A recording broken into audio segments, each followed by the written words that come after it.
Hello guys, welcome back to my YouTube channel Manveen makeovers. सबसे पहले happy republic day. आज मैं लेकर आई हूँ आपके लिए एक बहुत ही ज़्यादा खूबसूरत वीडियो जो है मेरी बहुत ही प्यारी मॉडल, इनका नाम है मीनाक्षी। इनके साथ हमने किया है model shoot and we wanted to recreate something beautiful, something colourful. और आप देख सकते हैं इनका जो आउटफिट है इट्स काइंड ऑफ मेहंदी। हमने सोचा कि क्यों ना एक मेहंदी लुक दें। फाइनली मेरी जो मॉडल है मीनाक्षी, इनके साथ मुझे बहुत ही ज़्यादा मज़ा आया। और अगर आपने इनकी वीडियोस देखी हुई हैं मेरे शॉर्ट्स में तो आपने देखा होगा कि हमने बहुत ही ज़्यादा फ़न कंटेंट शूट किया था इनके साथ and it was a very related video. And मुझे बहुत ही खुशी से मैं आपको बोलना चाहूँगी कि एक ही दिन में फेसबुक में उसमें 1 मिलियन टच हो गए हैं and I am super super super glad that आप सबने इतना प्यार दिया है। यूट्यूब में मुझे इतना प्यार नहीं मिल पा रहा है उस वीडियो में, बट आई होप सो कि वो बहुत जल्दी यूट्यूब पे भी वायरल हो जाए। अब हम शुरू करते हैं उनका मेकअप ट्यूटोरियल। मैंने अच्छे से स्किन को मॉइस्चराइज कर दिया था with the help of Cetaphil moisturiser cream. और उसके बाद मैंने ऑरेंज करेक्टर यूज़ किया है एले गर्ल का। And then now I am using Forever 52 का कंसीलर इन द शेड 6 और हल्का सा 10 भी मिक्स किया था। गाइज़, सबसे पहले ये वीडियो मैं नहीं सोच रही थी कि मैं अपलोड करूँ बिकॉज़ जब मैं इसे एडिट करने बैठी आई रियलाइज़ कि इसमें बहुत सारे क्लिप्स मिसिंग है। बिकॉज़ मेरी जो मॉडल थी वो इतनी टॉकेटिव थी कि बहुत सारी चीज़ें हम लोग रिकॉर्ड ही नहीं कर पाए। आई डोंट नो क्यों नहीं रिकॉर्ड हुई, जैसे liner and all everything. But ये है कि जितना मेरे साथ हो सका था मैं उतना हर चीज़ अपलोड की हूँ। बट उसके लिए पहले से ही मैं आपसे माफ़ी मांग लेती हूँ। आई डोंट वांट कि आप मुझे कमेंट्स में गुस्सा करें कि मैं क्यों नहीं अपलोड की हूँ। मैं बिल्कुल इंटेंशनली नहीं की हूँ। बट ये था कि काफ़ी लोग पसंद भी कर रहे थे इस लुक को and they always they wanted कि मैं ये ट्यूटोरियल अपलोड करूँ, इसलिए मैंने अपलोड किया है। बट या बेस का पूरा ट्यूटोरियल अपलोडेड है, लेकिन ग्लिटर्स, लैशेज़ और हाइलाइटिंग पार्ट जो है, ब्लश पार्ट जो है, वो इतने अच्छे से अपलोड नहीं हुआ है because I don't know, to be honest. मैं जब एडिट करने बैठी तो मैंने देखा वो है ही नहीं। बट ये है कि आप लोगों को बेस और काफ़ी कुछ सीखने को मिलेगा इस वीडियो से, तो आई होप कि आपको मज़ा आएगा। उसके बाद मैं आपको बताती हूँ कि ऑरेंज कंसीलर लगाने के बाद हमने फाउंडेशन यूज़ किया है। फाउंडेशन जो मैंने यूज़ किया है इट्स रेडिएंट, नार्स रेडिएंट का मैंने यूज़ किया है एंड नार्स शेयर ग्लो भी मिक्स किया है इन द शेड पंजाब। और इसको मैंने अपने बफिंग ब्रश से यूज़ किया है और हल्का हल्का ब्लेंड किया है अपने ब्लेंडर की हेल्प से। ऑरेंज वाली एरिया को मैंने अपनी अंडर आइज़ में इस बार कवर नहीं किया। आई थॉट कि इस बार थोड़ा डिफरेंट करते हैं, ऑरेंज को नहीं करते neutralise. I avoided to apply Forever 52 concealer under eyes और मैंने बस फाउंडेशन अप्लाई कर दिया था और हल्का हल्का फाउंडेशन में लेकर गई थी अंडर आइज़ में। ज़्यादा मैं नहीं चाहती थी कि लेयर अप हो जाए, बट उनकी अंडर आइज़ में काफ़ी आई बैग्स थे, so I didn't want any risk. मैं नहीं चाहती थी कि कोई भी ग्रेनेस हो, तो आई थॉट कि इट्स बेस्ट कि मैं वो टेक्निक कर ही लूँ जो मैं हमेशा करती हूँ। You should never take any risk, specially अगर आप वीडियोस बनाना चाहते हो किसी इतने एफर्ट्स दे रहे हो उस मेकअप में। मैंने फिर फॉरएवर 52 का वो डार्क कंसीलर यूज़ कर ही लिया शेड 6 का अंडर आइज़ में। और उसके बाद मैंने इसमें टार्ट यूज़ किया था, टार्ट कंसीलर एंड टूफेस्ड, दोनों को मिक्स करके मैंने उनकी अंडर आइज़ को हाईलाइट किया था। आप देख सकते हैं मैं ब्लेंडिंग में काफ़ी वक्त देती हूँ गाइस, आपने वो सब चीज़ों में ध्यान देना है। अंडर आइज़ को मैं टूफेस्ड एंड टार्ट से अंडर हाईलाइट कर रही हूँ। एंड टूफेस्ड का मैंने यूज़ किया था वनीला एंड टार्ट का मैंने यूज़ किया था लाइट मीडियम। इन दोनों को मिक्स किया है, जैसे आप देख सकते हैं कि एक दूसरे के साथ लगाया है। और फिर इसको मैंने ब्लेंड किया है अपने ब्यूटी ब्लेंडर से। गाइज़, आज की परंपरा भी हम शुरू करते हैं। आई होप सो कि पिछली वीडियो भी आपको काफ़ी बेनिफिशियल हुई हो, क्योंकि मैं हर वीडियो में अपनी परंपरा चालू रख रही हूँ। अगर आप नए सब्सक्राइबर हैं और आप ये पहली बार वीडियो देख रहे हैं तो मैं आपको बताना चाहूँगी कि मेरी परंपरा में ये होता है कि मैं हर वीडियो में अपने पिछली वीडियो के पूछे क्वेश्चंस, जो ऑडियंस मुझसे क्वेश्चंस पूछती है उस क्वेश्चंस का मैं रिप्लाई देती हूँ ओरली उस वीडियो में, नेक्स्ट वीडियो में। पिछली वीडियो में काफ़ी क्वेश्चंस हैं जो पूछे गए हैं लोगों से, तो I will try my best कि मैं 2-3 क्वेश्चंस, बेस्ट क्वेश्चंस पिकअप करूँ इस वीडियो में और उनके आंसर्स दूँ। उसे शुरू करने से पहले मैं आपको बता देती हूँ कि हम अंडर आइज़ को अच्छे से ब्लेंड कर रहे हैं और ज़्यादा हाई कवरेज में नहीं देना चाहती थी, बिकॉज मेरे को थोड़ा सा प्रोडक्ट ज़्यादा लगाना कह सकते डर लगता है, बिकॉज ज़्यादा लगाती हूँ तो केकी होने लग जाता है या फिर आई डोंट नो। सो मैं रिस्क नहीं लेती हूँ, मैं बहुत कम कम ही प्रोडक्ट लेती हूँ। आप देख सकते हैं कि हमने ज़्यादा लाइट नहीं किया है और फेस स्किन टोन के हिसाब से रखा है फाउंडेशन को। And now I am using Recode का tint. This is my favourite tint from Recode और इसको मैं ब्रश से यूज़ कर रही हूँ। ब्रश मैंने यूज़ किया सिनोरा का और उसकी हेल्प से मैं इसे लगा रही हूँ पूरे फेस में। आपको लगेगा मैंने बहुत ज़्यादा लगा दिया, बट डरने की नीड नहीं है गाइस। बहुत ज़्यादा भी आपको लगता है अगर तो वो ब्लेंड आप कर सकते हैं ईजिली, और पाउडर लगने के बाद वो वैसे भी गायब हो जाता है। बट इस वीडियो में मुझे हल्का सा लग रहा था इस मेकअप में कि मैंने ज़्यादा लगा दिया। सो मैं आपको बताऊँगी कि मैंने इसे कैसे कवर अप किया है।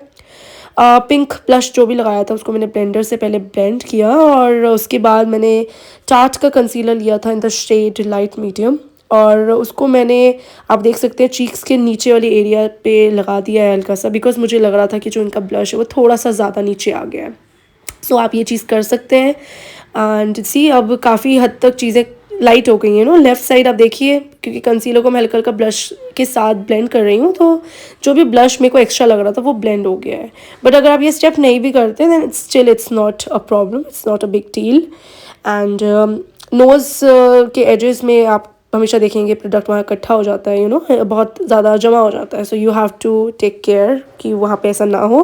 एंड अंडर आइज़ में मैं हल्का सा कंसीलर यूज़ कर रही हूँ बिकॉज आई थॉट कि कंसीलिंग करनी ज़रूरी है, कवरेज उतनी नहीं आई है।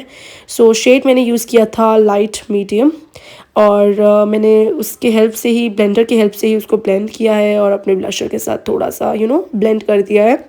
और इसको अच्छे से हम ब्लेंड करेंगे। मीनवाइल अब हम शुरू करते हैं आज की परंपरा। ये क्वेश्चन पूछा है आरव अरोड़ा 923 ने कि मैम समटाइम्स आप लॉरा मर्सिया यूज़ करते हैं and sometimes you use Huda Beauty, so please suggest powder name and uses.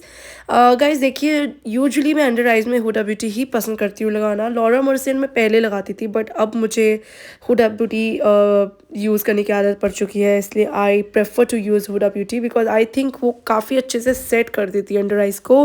And around the mouth में सिर्फ स्पाइल लाइन्स में हुडा ब्यूटी यूज़ करना पसंद करती हूँ, लेकिन इन द होल फेस मैं हुडा ब्यूटी बिल्कुल नहीं यूज़ करती हूँ। I either use Laura Mercier और I use Chanel, because Laura Mercier and Chanel हल्के से नॉन ड्राइंग पाउडर है, बट जो हुडा ब्यूटी है वो काफ़ी ड्राइंग एंड मैटिफाइंग पाउडर है, और उसकी ज़रूरत मुझे सिर्फ वहीं है जहाँ सबसे ज़्यादा क्रीजेज़ या लाइन्स आती हैं, which is under the eyes and around the mouth in the areas of smile lines. बाकी एरियाज़ में स्माइल लाइन्स की कोई दिक्कत नहीं होती है, और ना ही मैं चाहती हूँ कि इतने हैवी विंटर सीजन में मैं अपने फेस को बिल्कुल ड्राई कर दूँ, पैक कर दूँ हुडा ब्यूटी के मैटिफाइंग पाउडर से। So this is the reason. Second question पूछा है अ, आप स्किन प्रेप कैसे करते हो और कौन से प्रोडक्ट यूज़ करते हो स्किन प्रेप के लिए? सो गाइस, सबसे पहले मैं एक टोनर यूज़ करती हूँ जो कि एक लव अर्थ का होता है, या फिर मैं मैक का फिक्स प्लस भी यूज़ कर देती हूँ कभी कभी, अगर मुझे लगता है स्किन ड्राई है, एक्सेस ड्राई है। सो सेकेंड थिंग जो मैं यूज़ करती हूँ वो है कि मॉइस्चराइज़र मैं एम्ब्रोलेस भी यूज़ करती हूँ, और सेटाफिल की एक मॉइस्चराइजिंग क्रीम आती है जो एक टब में आती है, उसे भी मैं काफ़ी पसंद करती हूँ बिकॉज वो काफ़ी हाइड्रेटिंग है। तो आजकल स्किन काफ़ी ड्राई हो रही है, सो मैं वो यूज़ करना पसंद करती हूँ, और उसके बाद मैं उसे जब तब तक ड्राई वो स्किन में ड्राइनेस हट ना जाए तब तक यूज़ करती हूँ। But yes, you don't have to use excess moisturiser, otherwise over moisturising of face से भी प्रॉब्लम्स आ सकती हैं। ये सब करने के बाद मैं लास्ट लेयर एक बार फिर से मैक का फिक्स प्लस यूज़ कर लेती हूँ कभी कभी मॉइस्चराइज़र को लॉक इन करने के लिए, but that's not a compulsion step. वो मैं कभी कभी करती हूँ, डिपेंड कि क्या स्किन टाइप है या मुझे स्किन इतनी हाइड्रेटेड लग रही है या नहीं। और उसके बाद बस थोड़ा सा वेट करने के बाद मैं ऑरेंज करेक्शन से शुरू कर देती हूँ। थर्ड क्वेश्चन पूछा है, ये क्वेश्चन है कि फाउंडेशन के बाद पाउडर करते टाइम माउथ एरिया ब्लैक हो जाता है एंड कहीं कहीं से पैचेस पड़ जाते हैं। तो देखिए, सबसे इंपॉर्टेंट चीज़ मैं आपको ये बोलना चाहूँगी that in every makeup skin prepping is very important. अगर आप स्किन प्रेप अच्छे से नहीं करेंगे तो आप दुनिया का कोई भी फाउंडेशन यूज़ कर लें, आपसे मेकअप नहीं संभलेगा, आप फाउंडेशन को संभाल ही नहीं पाओगे। और देखिए, सिंपल सी चीज़ है, आपके अराउंड द माउथ डार्कनेस या ग्रेनेस सिर्फ तब होती है जब आपने कलर करेक्शन अच्छे से ना की हो। Because colour correction is a main step guys. अगर किसी का अराउंड द माउथ बहुत ज़्यादा डार्कनेस है एंड आप सीधा फाउंडेशन या कंसीलर यूज़ कर रहे हो जो कि लाइट है या उनके स्किन शेड का है, सो तब भी ब्लैक पड़ने के बहुत ज़्यादा चांसेस होते हैं। So what you have to do is you always have to use orange corrector. आप ऑरेंज करेक्टर नहीं भी यूज़ करेंगे, स्टिल इट विल वर्क। आप एक डार्कर शेड कंसीलर यूज़ कर सकते हैं, जो उनके डार्क सर्कल्स या उनके अराउंड द माउथ से एक दो शेड्स डार्कर है, और उसको लगाने के बाद आप जब फाउंडेशन यूज़ करेंगे सो बिल्कुल प्रॉब्लम नहीं आएगी। प्लस फाउंडेशन पे आपने नोटिस करना है कि आपने ज़्यादा लाइट नहीं यूज़ करना है। इवन इन केस आपने लाइट अगर यूज़ कर लिया है, तो अगर नीचे का करेक्शन अच्छा होगा, स्ट्रॉन्ग होगा, तो आपका बेस कभी ख़राब नहीं होगा। और स्पेसिफिकली देखिए, पाउडर के बाद तो ऐसे डार्कनेस नहीं होती है, बट हो सकता है कि वो डार्कनेस पहले से हो रखी हो, लेकिन वो आपको पाउडर के बाद ज़्यादा विजिबल हो रही हो। सो बिकॉज पाउडर भी डिपेंड करता है कि आप कौन सा यूज़ कर रहे हैं। अगर आपने किसी के अराउंड द माउथ में या फिर अंडर आइज़ में जिसके ज़्यादा डार्कनेस हो, आपने वहाँ करेक्शन ही नहीं की है, वहाँ पर आपने सीधा कंसीलर यूज़ कर लिया, वो भी लाइट शेड का, और उसके बाद आप पाउडर भी लाइट शेड का यूज़ कर रहे हो, something like white shade powder, तो तब भी डार्कनेस बढ़ सकती है। अगर सपोज आपने डार्कनेस नहीं की है, डार्कनेस को नहीं कट किया है आपने ऑरेंज की हेल्प से या डार्क कंसीलर की हेल्प से, और पाउडर आप अगर एक पिंक पाउडर ले लेंगे तो वो भी ग्रे कर सकता है। बट अगर आप एक येलो कलर का पाउडर लेंगे, जैसे बनाना पाउडर ले सकते हैं हुडा ब्यूटी का, या फिर translucent powder from Laura mercy which has little bit of yellow, तो येलो भी जो होता है वो कट करता है हमारे डार्कनेस को। तो ये चीज़ करिएगा अगली बार। एंड आपने बोला है कि आपके पैचेस पड़ जाते हैं, तो देखिए पैचेस तब पड़ते हैं जब स्किन प्रेप अच्छे से ना हो। सीधा वो A to Z हम चल रहे हैं, लेकिन हम सीधा A में आ जाते हैं उस चीज़ को लेके। ड्राइनेस तभी होएगी स्किन में, पैचेस तभी होंगे, ब्लैक तभी होगी स्किन अगर आपने अच्छे से हाइड्रेशन नहीं दी है। सो अच्छे से हाइड्रेशन दीजिए स्किन को and use good quality products, long lasting products. But yes, आपकी स्किन की प्रेपिंग इज़ वेरी इंपॉर्टेंट। अगर आपने वो स्किप कर दिया तो आपकी स्किन में पैचेस आएंगे, ग्रेनेस, सब कुछ होगा। So you have to take care of this and I hope कि आपको ये हेल्पफुल होगा जो मैंने मैसेज दिया आपको। और फोर्थ क्वेश्चन आने से पहले लेट मी जस्ट एक्सप्लेन कि मैंने क्या क्या किया है। बेस बन गया था, पाउडर सेटिंग हो चुकी थी, और उसके बाद मैंने सीधा आइज़ किया है। आइज़ के लिए मैंने कंसीलर यूज़ किया था विच इज़ लॉरियल इनफैलिबल, और उसके बाद मैंने अपनी हुडा ब्यूटी के पैलेट ली थी, आई थिंक मैंने रोज़ क्वार्ट्ज पैलेट ली थी, और उससे मैंने मैक शेड्स उठाए हैं, ब्लेंडिंग की है। और जो मैंने शिमर यूज़ किया है वो भी हुडा ब्यूटी रोज़ क्वार्ट्ज पैलेट का ही शिमर यूज़ किया है। देखिए, शिमर मैं कभी भी एक नहीं यूज़ करती हूँ, मैं हमेशा 2 या 3 शेड अपने फिंगर में मतलब अपने फिंगर से उठाती हूँ, because depending upon the shade which I want. और उसको उठाने के बाद मैंने यूज़ किया था glitter which is from LIT champagne wishes. And आप लाइनर का पक्का मुझसे पूछेंगे, बट आपको पता ही है मैंने वो मिस कर दिया था, बट एक वीडियो में, एक क्लिप में मैंने उसकी झलक दिखाई है, बिकॉज जितना क्लिप था उतना मैंने ज़रूर डाला है। Which is a green Kajal pencil from record, वो मैंने यूज़ किया है और वो काफ़ी डार्क है।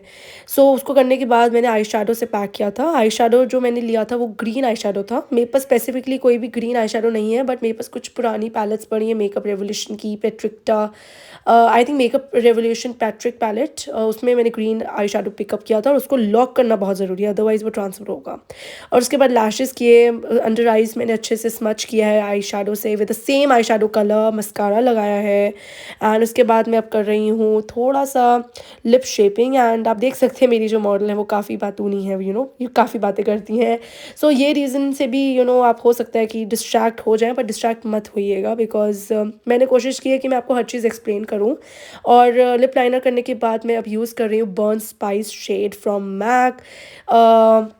फाइनली हमारा जो लुक है वो ऑलमोस्ट कंप्लीट हो चुका है। मैंने ब्रॉन्जिंग भी की थी हल्की सी कलर एसेंस के ब्रॉन्जर से, और ब्लश यूज़ किया था मैक का इन द शेड पीचेस, और हाइलाइटर भी यूज़ किया है बेनिफिट का, और फॉर 52 का मेकअप फिक्सर भी यूज़ किया था। ये सब चीज़ें आई नो उतनी आपको नहीं मिल पाई हैं जितनी मिलनी चाहिए। And this step was very important. Under eyes मैंने हल्की सी हाईलाइट कर दी थी, बिकॉज आई वॉन्टेड कि थोड़ा सा हाईलाइट होनी चाहिए अंडर आइज़। एंड आप देख सकते हैं कि कॉम्पैक्ट की हेल्प से मैंने हाईलाइटिंग की है, तो दूसरी आइज़ में के कंपैरिजन में वो आइज़ कितनी ज़्यादा अच्छी और हाईलाइटेड लग रही है। So this is a very important tip I think. And last question जो अभी पूछा है वो है कि मैम खुद के काम को बेहतर कैसे करें और सक्सेसफुल मेकअप आर्टिस्ट कैसे बने, क्योंकि इस वेडिंग सीज़न बुकिंग्स बिल्कुल नहीं आई हैं। तो गाइस सिंपल सी चीज़ है, कोई भी सक्सेस आपको हाथों हाथ नहीं मिलती है या फिर अपने आप ओवरनाइट नहीं मिल जाती। You have to work hard guys. आप मॉडल्स पे मेकअप कीजिए, आप कोलैबोरेशंस कीजिए, ठीक है। बहुत सारे लोग होंगे जो फ्री मेकअप भी करते हैं। मैंने भी बहुत फ्री मेकअप्स किए हैं अपनी मॉडल्स के ऊपर, 10-10 मॉडल्स के ऊपर फ्री मेकअप किया। मुझे कुछ भी नहीं मिलता था, बट स्टिल मुझे फ़ोटोज़ मिलती थी, जिसे मैं अपने इंस्टाग्राम पेज में अपलोड करती थी, जिसकी वजह से मेरे पास लोग आए मेरा वर्क देखकर। मैंने बहुत लोगों के बहुत ही कम प्राइस में मेकअप किए हैं। तो ये मेरी टिप ऑफ द डे है कि आपने बिल्कुल भी हार नहीं माननी है। आपने फ्री मेकअप करने हैं, आपने अच्छा फ़ोन यूज़ करना है। देखिए अच्छी लाइटिंग एंड अच्छा कैमरा होना बहुत ज़रूरी है। और उसके बाद आपने पोस्ट करना है। पोस्ट करेंगे धीरे धीरे, वर्ड ऑफ माउथ या फिर मार्केटिंग से आपका जो काम है वो स्प्रेड होगा ही होगा। अंडर आइज़ और सब कुछ हो चुका है, लिपस्टिक हो चुकी है। आप देख सकते हैं कि मैं ब्लश लगा रही हूँ और यू कैन सी मेरी जो मॉडल है वो कितनी बातें करती हैं, राइट। बट उनका फेस देखिए आप, इधर उधर वो देख रही हैं, वो कितना शाइन कर रहा है, जस्ट लाइक अ डायमंड। सो ये लुक कंप्लीट हो चुका है एंड आई रियली होप कि आपको मेरा मेकअप पसंद आया हो। सो अगर आपको मेरा लुक अच्छा लगा हो, प्लीज़ लाइक कीजिए, कमेंट कीजिए एंड अपने क्वेश्चंस ड्रॉप कीजिए, ताकि नेक्स्ट वीडियो में मैं आपके क्वेश्चंस का आंसर दे सकूँ। सो अभी के लिए bye, happy republic day and see you in my next video, bye, love you.